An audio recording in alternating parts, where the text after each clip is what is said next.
ঘুমোতে ঘুমোতে আর বাড়িটাই যাওয়া হলো না। তো এটাই হয়েছিল বন্ধুরা দিদির বিয়ের পরের দিন। তো এই তোমরা তো দেখলেই ভিডিওগুলোতে যে আমি দাদু বাড়িতে আছি।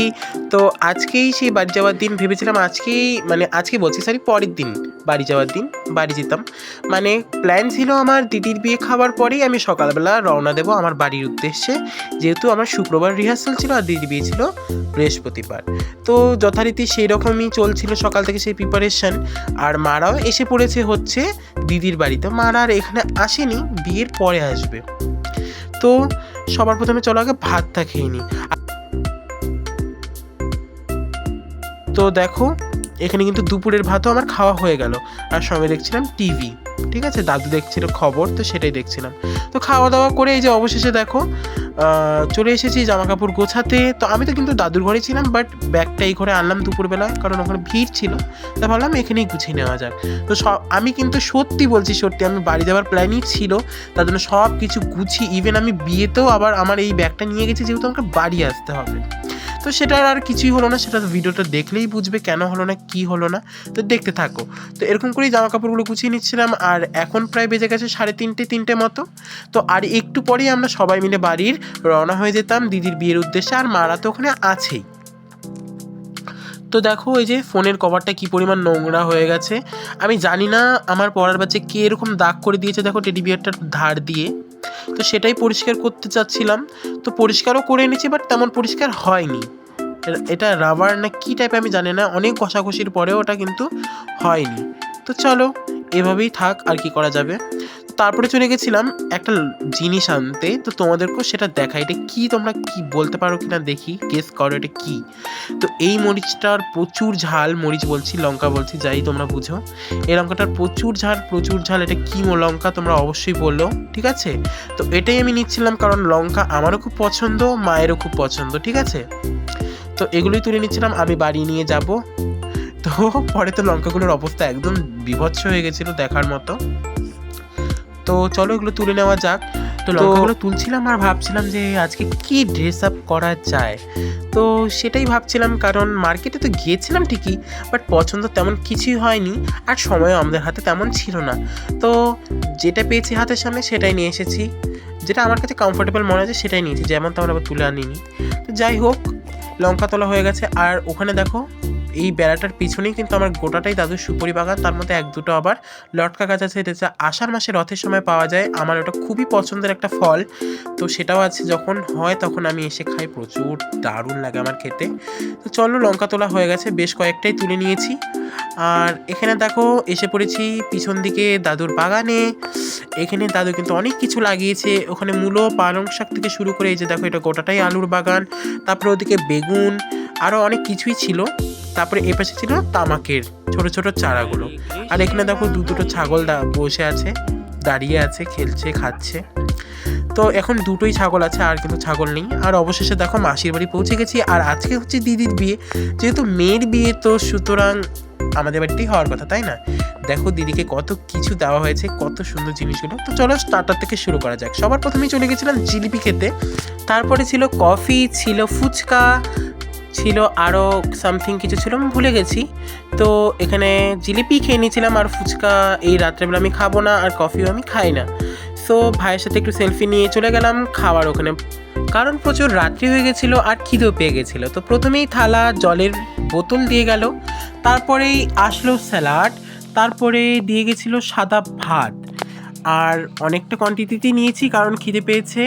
আর জানোই তো বিয়েবাড়ি মানেই একটা ক্রেভিংস থাকে বিয়েবাড়ির, তো সেজন্য একটু বেশি করে নেওয়া। তো প্রথমে দিয়ে গেল ভেজ মুগ ডাল, ছিল বেগুনি, তো সেটা দিয়েই প্রথমে খাওয়া শুরু করলাম। তারপরে তো পরবর্তীতে আসছিলই। তো তারপরেই দিয়ে গেল হচ্ছে ট্যাংরা মাছ দিয়ে যেটা চচ্চড়ি, এটা আমার প্রচুর ভালো লেগেছিল। তারপরে ছিল হচ্ছে মাছ, তারপরে ছিল ফ্রাইড রাইস। তো এসবই খাচ্ছিলাম, আর একটু নিচে করে রেখেছিলাম, কারণ আমি ভীষণ লজ্জা পাচ্ছিলাম, কারণ আমি জানোই ভ্লগিংয়ে নতুন, আর এরকম এক্সপিরিয়েন্স আমার সাথে প্রথমবার ঘটেছে, সুতরাং একটু লজ্জাই পাচ্ছিলাম। তো যাই হোক, তারপরেই তো বললাম যেটা ফ্রাইড রাইস বেগুনি দিয়ে গেছিলো। বেগুনিটা আমার এত ভালো লেগেছে গরম গরম। তা আমি বলতে গেলে আমাদের ব্যাচে, মানে আমাদের টেবিলে যারা যারা আমরা বসেছিলাম, আমি, মামি, ভাই, মামা, তো সবাই আমরা আবার একবার করে বেগুনি চেয়ে নিয়েছিলাম।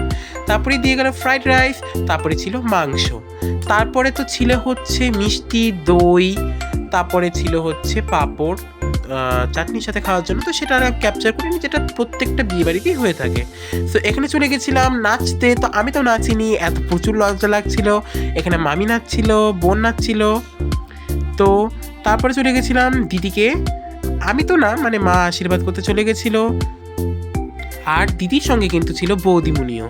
তো একসাথে আমরা দিচ্ছিলাম, প্লাস জয়মামাও দিচ্ছিল, কারণ জয়মামার মা বাবা কেউই আসেনি, সুতরাং জয়মামা একটু লজ্জা পাচ্ছিল, বাট দেওয়া হয়ে গেছিলো। তো সবাই, মা, জয়মামা সবাই মিলে একটু ছবি ক্যাপচার করছিল, মানে একটু ক্যামেরাম্যানের দ্বারা ফটো তুলছিল, প্লাস আমি ফটো তুলে নিয়েছিলাম, কারণ প্রচুর ভিড় হয়ে যাচ্ছিল, পরে আরও দেরি হয়ে যেত। আর লগ্ন প্রায় চলে এসেছে, তো দিদি একটু পরে ঘরে চলে যাবে, সুতরাং এখনই করে নেওয়া হলো।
তো এই সেই আমাদের ঐতিহ্যবাহী গান, আর যেই গানটা শুনলে মানে নাচতে বাধ্য। তো ওইদিকে জুম করে দেখাচ্ছিলাম, দিদি ঘরের ভিতর থেকে নাচছিল, তো আলাদাই অনুভূতি।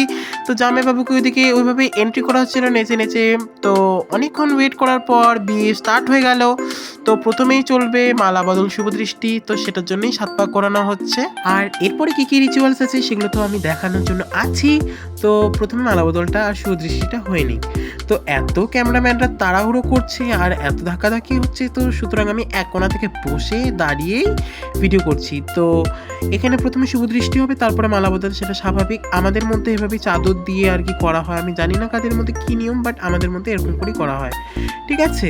তো এখানে এখন চাইলন বাতিটা মাঝখানে ধরবে, দুজনের মাঝখানে, তারপরে শুভ দৃষ্টি হবে, তারপরে যথারীতি মালা বদল। তো এখানে মালা বদলও শুরু হয়ে গেছে।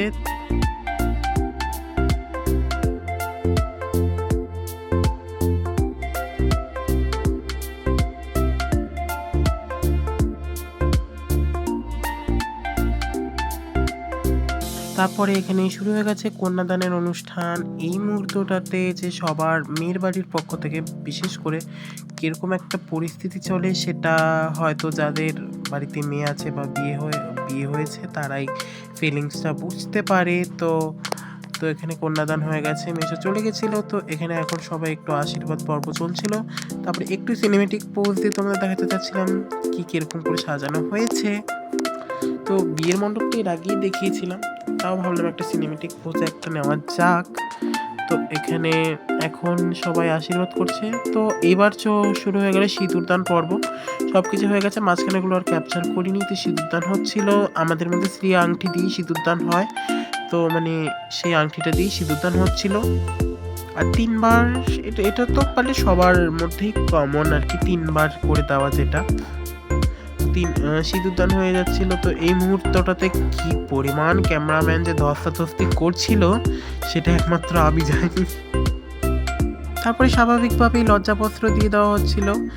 তো এভাবেই সিঁদুরদান পর্বটা শেষ হলো। আর সবার মুখেই কেন যেন একটা আলাদাই নীরবতা, মেয়ের বাড়ির পক্ষ থেকে বিশেষ করে একটা আলাদাই নীরবতা, নিস্তব্ধতা তৈরি হতে শুরু করলো। তো এখন দিদি মেশোকে কাজলের যে টিকা পরানো হয় সেটা পরিয়ে দিচ্ছিল। তারপরেই ছিল হচ্ছে যে যজ্ঞের আগুনে খই ফেলা, তো সেই রিচুয়ালসটাই এখন হবে। আর ব্রাহ্মণ যথারীতি এখানে শুরু করে দিয়েছে তার কাজ। তো এখানে মাসি এখানে যে দেওয়া হয় থালার মধ্যে আর কি চাল ডাল যেসব জিনিস সেটাই দিচ্ছিল। তো এখন সবাই ভেঙে পড়েছে দিদির কান্না শুনে। তো এটা তো স্বাভাবিক। তো একবার আশীর্বাদও করে নিচ্ছিল মাসিমুনি। তো আশীর্বাদ শেষ করে তো মাসিমুনি চলে গেছিল ঘরে। তো এই মুহূর্তটাতে সবাই ভেঙে পড়েছিল, সবারই মনটা আস্তে আস্তে খারাপ হতে শুরু করলো।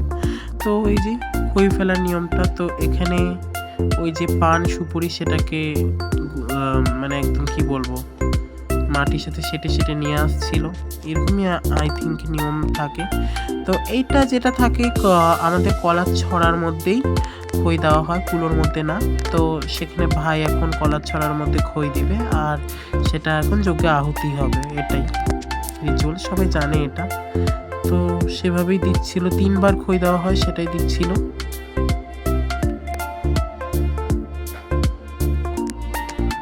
যেহেতু রিচুয়ালসে ছোট ভাই দিতে লাগে, সুতরাং সাগরিকাদির দাদা কিন্তু দেয়নি, আর একজন ভাই ছিল তিনি দিয়েছেন। বাট আমি দাদাটাকে আনফর্চুনেটলি চিনি না, সুতরাং তার সম্বন্ধে কিছু বলতে পারলাম না। But he is good. তো এরকম করেই প্রায় বিয়ে শেষের দিকে চলে এসেছে, আর আমার মনে চিন্তা বেড়ে যাচ্ছে যে কালকে কি হবে। তো এসবে বিয়ের মধ্যে না আমার তেমন ঘুম আসে না, সুতরাং ঘুমোইও নি। বাট পরে এত শরীর ক্লান্ত হয়ে গেছিলো, কারণ 2 দিন রাত জাগা, তো শরীরটাও খারাপ হয়ে গেছিলো, শুয়ে পড়েছিলাম। আর তারপরের দিন সকালে আমি উঠতেও পারিনি, দেরি হয়ে গেছিলো যেতে। তো স্টেশন থেকে ফিরে এসেছি, আর যাওয়া হয়নি আমার বাড়ি। এটাই হচ্ছে আজকের মোরাল অফ দি স্টোরি। আর দিদি জামাইবাবুকে অনেক অনেক শুভেচ্ছা। রাধা রানী কৃপা করুক। হরে কৃষ্ণা।